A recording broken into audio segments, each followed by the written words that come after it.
بسم اللہ الرحمن الرحیم ومن الناس من یشری نفسه ابتغاء مرضات اللہ واللہ رؤوف بالعباد۔ ہر قسم کی حمد و ثنا کبریائی بڑائی اللہ سبحانہ وتعالیٰ کے لیے ہے۔ بے شمار درود و سلام اللہ کی آخری نبی احمد مصطفیٰ محمد مصطفیٰ صلی اللہ علیہ وسلم پر، رحمت و بخشش کے دعائیں ہوں صحابہ کرام، تابعین اعظام اور محدثین کرام کے لیے۔ قابل احترام بزرگوں، نوجوان ساتھیوں، پیارے بچوں اور میری پردہ نشین ماں اور بہنوں، سورہ بقرہ کی ایک آیت میں نے آپ کے سامنے پڑھی ہے۔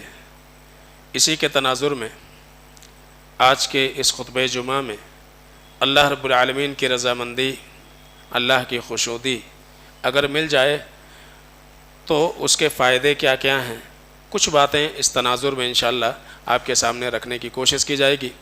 اللہ تعالیٰ سے دعا ہے کہ العالمین ہم سب کو سننے، سمجھنے، عمل کرنے کی توفیق عطا فرمائے۔ اس سے قبل کے خطبوں میں اللہ رب العالمین کی رضا کیوں حاصل کرنا چاہیے، اس کے اسباب کیا ہیں، اس تعلق سے کچھ باتیں آپ کے سامنے رکھی گئیں۔ اللہ فرماتے ہیں کہ لوگوں میں بعض ایسے ہیں جو اپنے آپ کو بیچ دیتے ہیں اس لیے کہ اللہ رب العالمین ان سے راضی ہو جائے، اور یقیناً اللہ رب العالمین اپنے بندوں پر بڑا مہربان ہے۔ اللہ رب العالمین کی رضا، اللہ کی خوشنودی اور اس کو پا لینا، حاصل کر لینا، یہ بہت بڑی سعادت ہے۔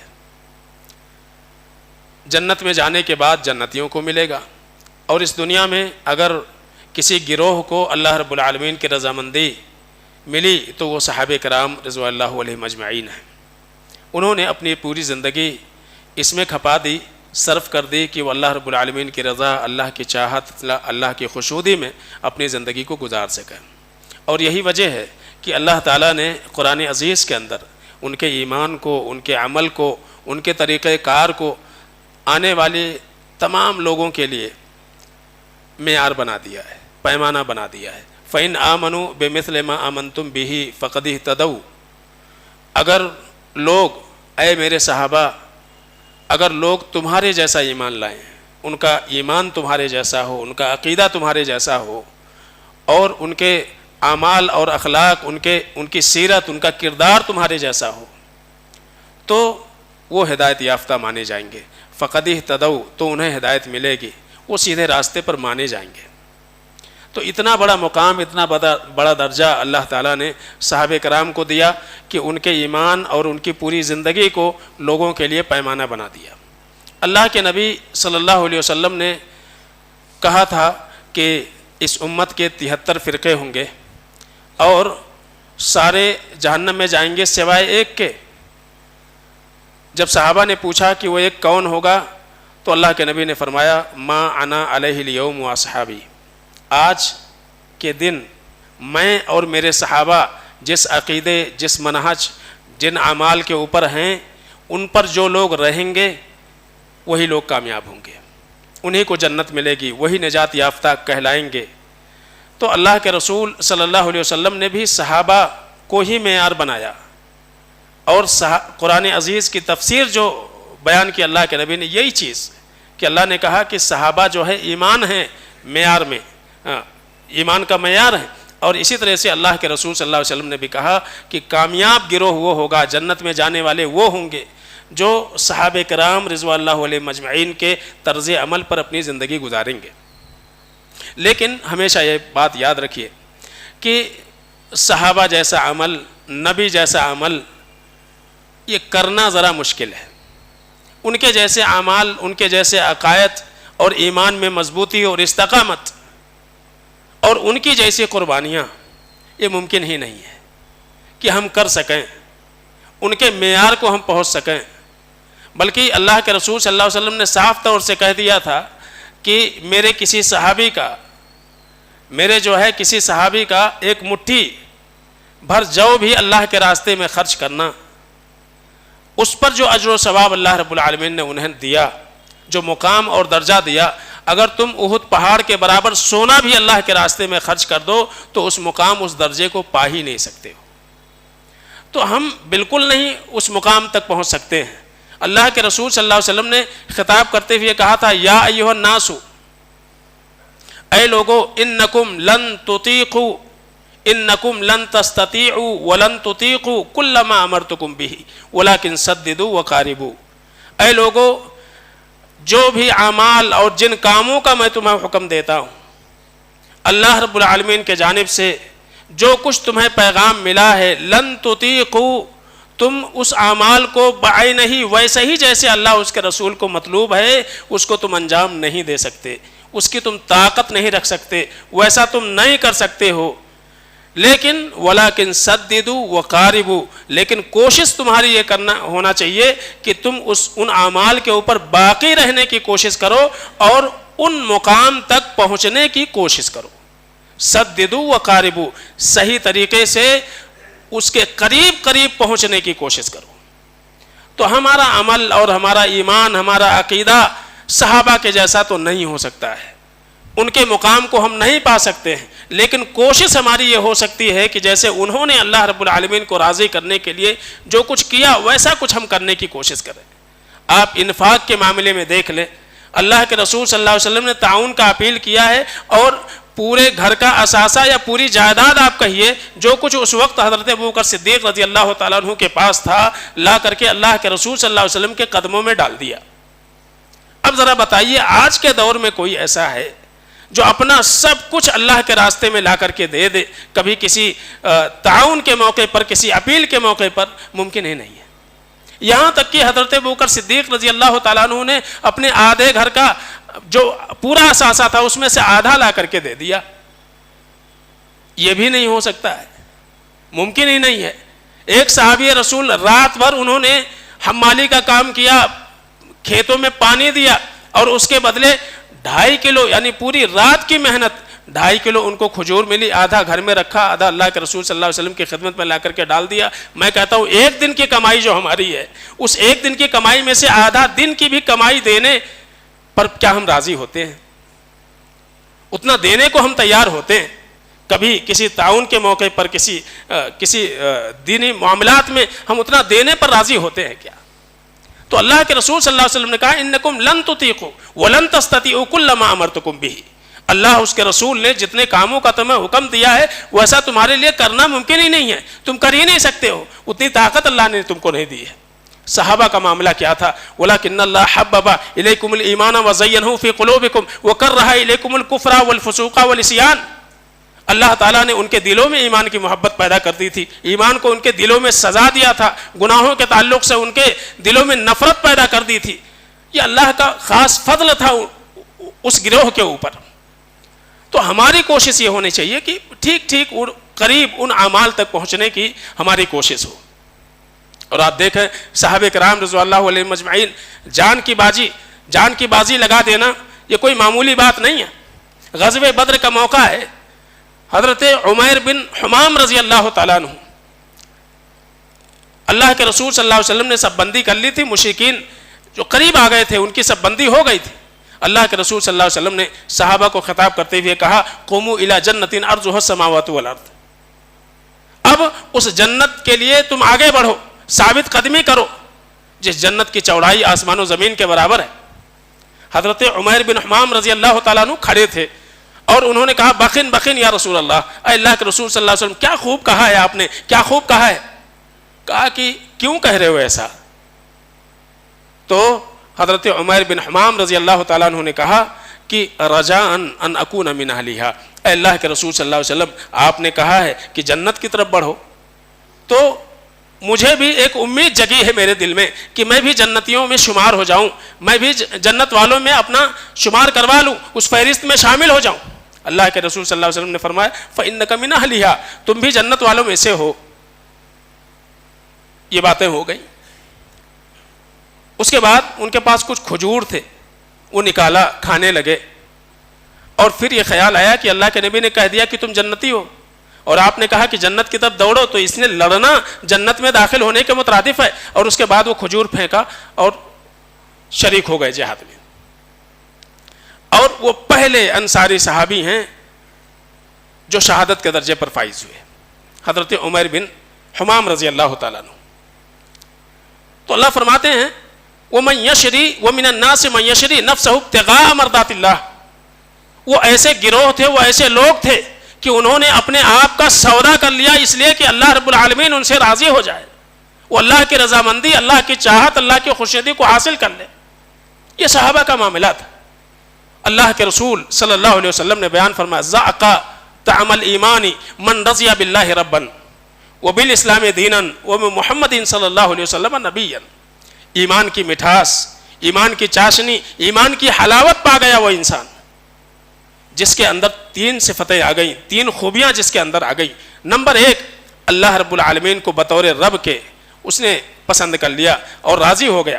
اللہ کو اپنا رب ماننے پر راضی ہوا, اور دین کو, اسلام کو بطور دین کے اس نے اختیار کر لیا, اور محمد رسول اللہ صلی اللہ علیہ وسلم کی اتباع اور فرما برداری میں اس نے اپنی پوری زندگی گزاری. تو عقیدے کی اصلاح. نمبر 2, بطور دین کے اسلام کو ماننا اور فرما برداری پر اپنے آپ کو راضی کر لینا.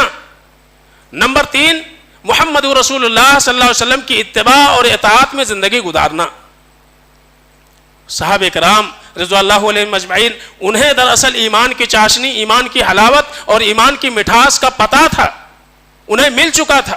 امام نووی رحمۃ اللہ علیہ مسلم کی شرح میں اہل علم کے اقوال نقل کرتے ہیں, وہ کہتے ہیں کہ ذاق طعم الایمان, ایمان کی حلاوت, ایمان کی مٹھاس اور ایمان کی چاشنی کا مطلب یہ ہے کہ انسان کو اللہ رب العالمین کی اطاعت اور فرما برداری میں لذت محسوس ہونے لگے, وہ لذت محسوس کرے اس میں, ایک چیز. نمبر 2, انہوں نے کہا کہ وہ انسان ایسا ہو کہ وہ اللہ اس کے رسول کے رضا والے کاموں میں مشقت برداشت کرنے کا عادی ہو جائے. اللہ کے جو کام ہیں, محمد رسول اللہ صلی اللہ علیہ وسلم جن اعمال کو پسند کرتے ہیں, اللہ جن اعمال کو پسند کرتے ہیں, وہ اعمال مشقت بھرے ہیں, لیکن ان مشقتوں کو, ان پریشانیوں کو برداشت کرنا سیکھ جائے انسان. اور تیسری چیز, دنیا کے اوپر وہ آخرت کو ترجیح دے, دنیا کے اوپر آخرت کو ترجیح دے. تو اگر یہ صفات کسی انسان کے اندر پیدا ہو جائیں تو حقیقی معنوں میں ذاق طعم الایمانی, وہی انسان ایمان کی مٹھاس پائے گا, ایمان کی حلاوت وہ پائے گا, ایمان کی چاشنی وہ پائے گا. یہ اللہ کے رسول صلی اللہ علیہ وسلم نے بیان کیا کہ اللہ رب العالمین جو ہے اپنے عقیدے کی اصلاح کرنے, رضی اللہ من رضی باللہ ربا, کہ اللہ رب العالمین کو اللہ کی ذات کو, اس کے ذات کے اعتبار سے, صفات کے اعتبار سے اور اللہ کے قدرت و اختیار کے اعتبار سے وہ اپنے عقیدے کی اصلاح کر لے, اپنے عقیدے کی درستگی کر لے. صحابہ کرام رضوان اللہ علیہم اجمعین, اگر ان کے عقیدے اور ایمان کو, ان کے اعمال کو ایسا ہی اللہ نے معیار نہیں بنایا. حضرت عمر بن خطاب رضی اللہ تعالیٰ عنہ کے دور خلافت ہے, تستر کا علاقہ جب فتح ہوا تو اس وقت حضرت ابو موسیٰ اشعری رضی اللہ تعالیٰ عنہ اس جہاد میں شریک تھے. حضرت انس بن مالک رضی اللہ تعالیٰ عنہ اور کئی صحابہ تھے. وہاں ابو موسیٰ اشعری رضی اللہ تعالیٰ عنہ نے عمر بن خطاب رضی اللہ تعالیٰ عنہ کو ایک خط لکھا, اور خط میں یہ تھا کہ یہاں جب ہم شہداء کو دفنانے کے لیے زمین کھودنے لگے تو ہم کو ایک تابوت ملا ہے, اور اس تابوت میں ایک لاش ہے جن کی ناک تقریباً آدھے ذراع کے برابر ہے, اور ہمیں یہ لگ رہا ہے کہ انبیاء میں سے کسی نبی کا یہ جسم ہے, یہ بدن ہے, اس لیے کہ بدن کا کوئی حصہ, کسی حصے میں کوئی خرابی نہیں ہے, زمین نے ذرا بھی نقصان نہیں پہنچایا ہے. اور لوگ جو ہیں وہ عقائد کے اعتبار سے کمزور ہیں. ہمیں یہ لگ رہا ہے کہ اگر ان کو ایسے ہی چھوڑ دیا گیا تو یہ دوبارہ خرافات میں چلے جائیں گے, شرک کی طرف چلے جائیں گے, بدعات کی طرف چلے جائیں گے, ان سے تبرک حاصل کرنا شروع کر دیں گے. حضرت عمر بن خطاب رضی اللہ تعالیٰ عنہ نے حضرت ابو موسیٰ اشعری رضی اللہ تعالیٰ عنہ کو فوری طور سے جواب لکھا, کہا کہ تم اور کسی اور کو ساتھ میں لو اور فوراً لے جا کر کے ان کو ایسی جگہ پر دفن کرو جس کا علم صرف تم دونوں کو ہو, مجھے بھی نہ ہو, پتہ ہی نہ رہے. اس لیے کہ اللہ رب العالمین نے ہم کو اس لیے بھیجا ہے کہ لوگوں کو زندوں اور مردوں کے بندگی سے نکال کر کے اللہ واحد کی بندگی پر لانا.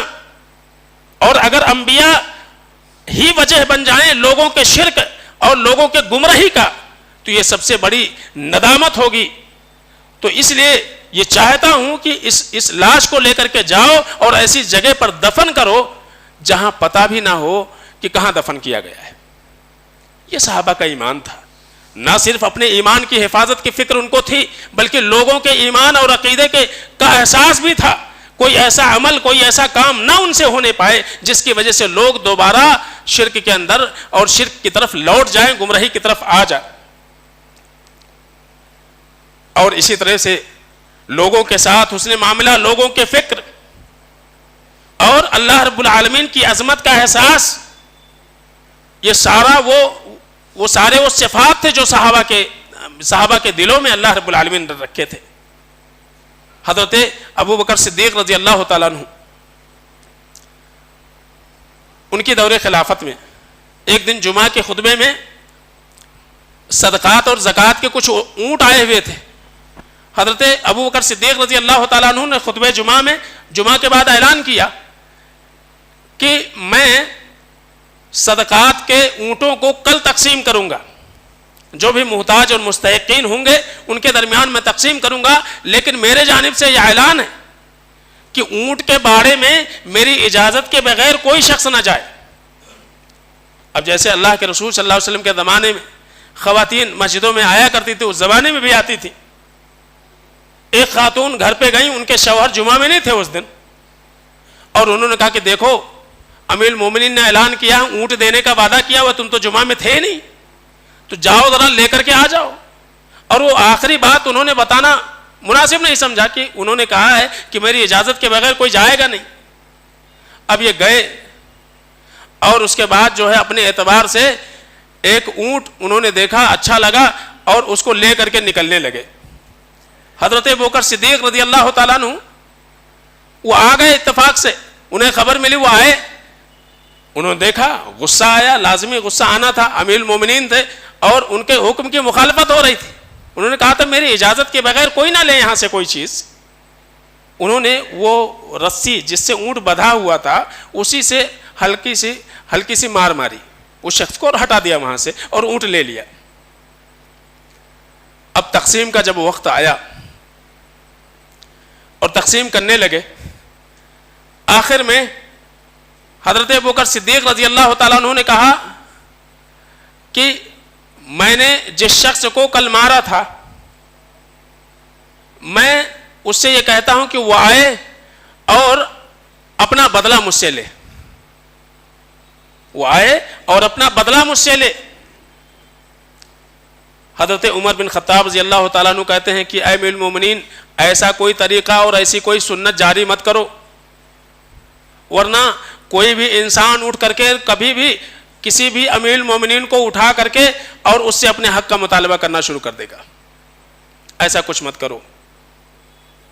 حضرت ابوبکر صدیق رضی اللہ تعالیٰ عنہ نے کہا فمن لی من اللہ یوم القیامہ, اگر میں آج اس دنیا میں جو میں سمجھتا ہوں کہ میرے جانب سے ظلم ہو گیا ہے, حالانکہ یہ ظلم تھا ہی نہیں, آپ غور کیجئے کہ امیر المومنین تھے اور ظاہر سی بات ہے ایک حکم دیا تھا انہوں نے کہ میری اجازت کے بغیر یہ چیزیں نہیں ہونی چاہیے. اور اللہ کے رسول صلی اللہ علیہ وسلم نے فرمایا کہ جس نے امیر کی اطاعت کی اس نے میری اطاعت کی, اور جس نے میری اطاعت کی اس نے اللہ رب العالمین کی اطاعت کی ہے, اور جس نے امیر کی نافرمانی کی اس نے میری نافرمانی کی, اور جس نے میری نافرمانی کی اس نے اللہ کی نافرمانی کی ہے. تو امیر کی اطاعت اور امیر کی فرما برداری اور نافرمانی, اس کو اللہ اس کے رسول نے اپنی اطاعت اور فرما برداری سے جوڑ دیا ہوا ہے. اس شخص نے غلطی کی تھی اور حضرت ابوبکر صدیق رضی اللہ تعالیٰ عنہ کوئی ڈنڈے سے نہیں مارا تھا انہوں نے, بلکہ ایک سرزنش کی تھی اور وہ حق تھا.